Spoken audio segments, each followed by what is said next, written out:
God, in his wisdom, plans the test and limits the temptation.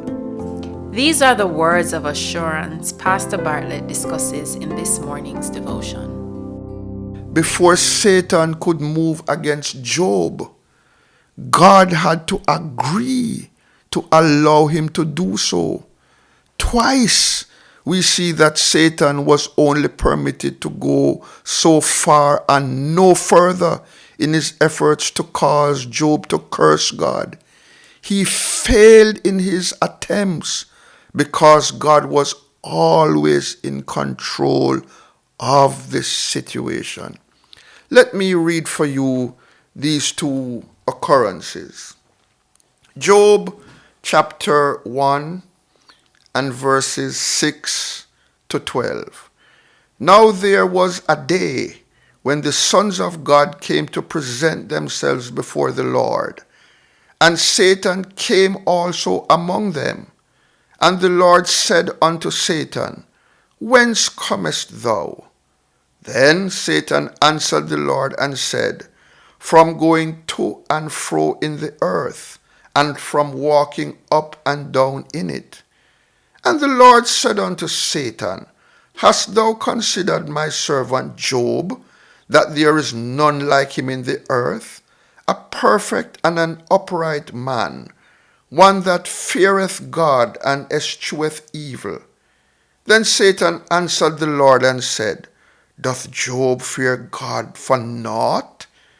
Hast not thou made an hedge about him, and about his house, and about all that he hath on every side? Now how did Satan know that God had made a hedge about Job and about his house and about everything that he had on every side? How could he have known that? He must be because he had tried to enter into Job's area of weakness on every side, and he had failed in his attempt. He says, Thou hast blessed the work of his hands, and his substance is increased in the land. But put forth thine hand now, and touch all that he hath, and he will curse thee to thy face. And the Lord said unto Satan, Behold, all that he hath is in thy power. Only upon himself put not forth thine hand. So Satan went forth from the presence of the Lord. So here we see God limiting Satan's authority and power to afflict Job. He says to him, you can touch everything he has, but you cannot touch him.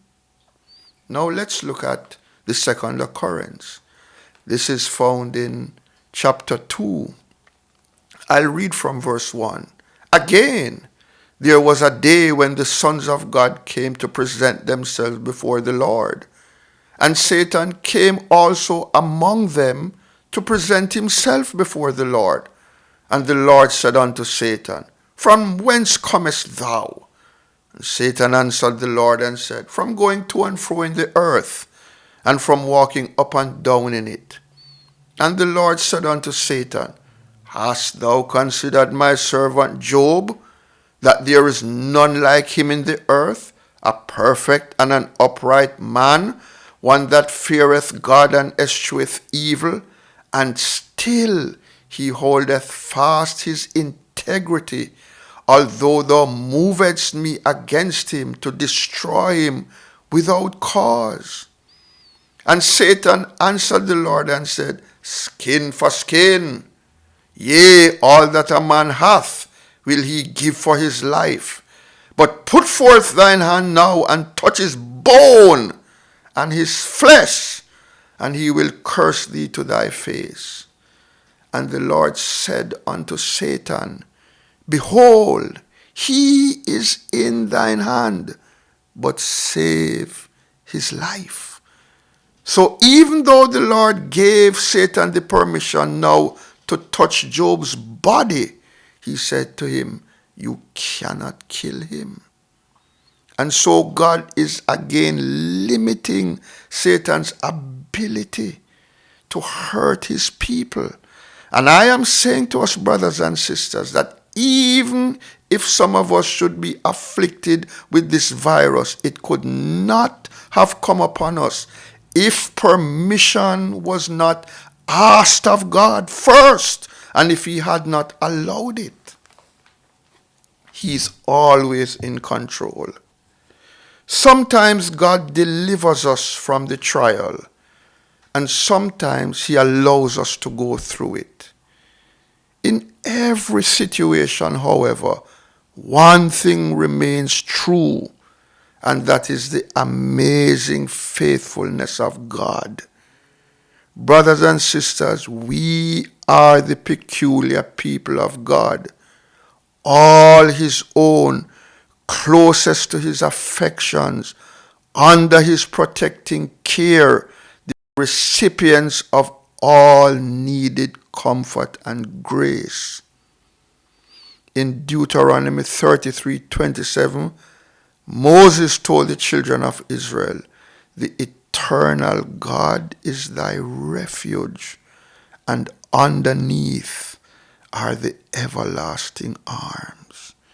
In 2 Corinthians 12:9, the Lord himself said to Paul, when he was being severely tried and had prayed for deliverance, "My grace is sufficient for thee, for my strength is made perfect in weakness." God in his wisdom plans the test and limits the temptation. God in his love sends the test and permits the temptation. God in his grace meets the test and overcomes the temptation. In his wisdom he plans and limits. In his love he sends and permits. In his grace he meets and overcomes.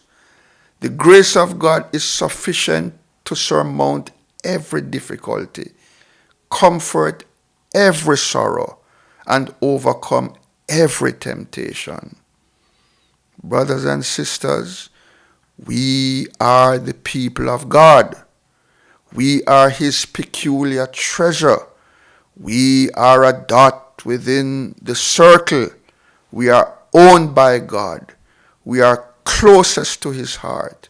We are always under his protecting care, and we are always the beneficiaries of his love, mercy, and grace.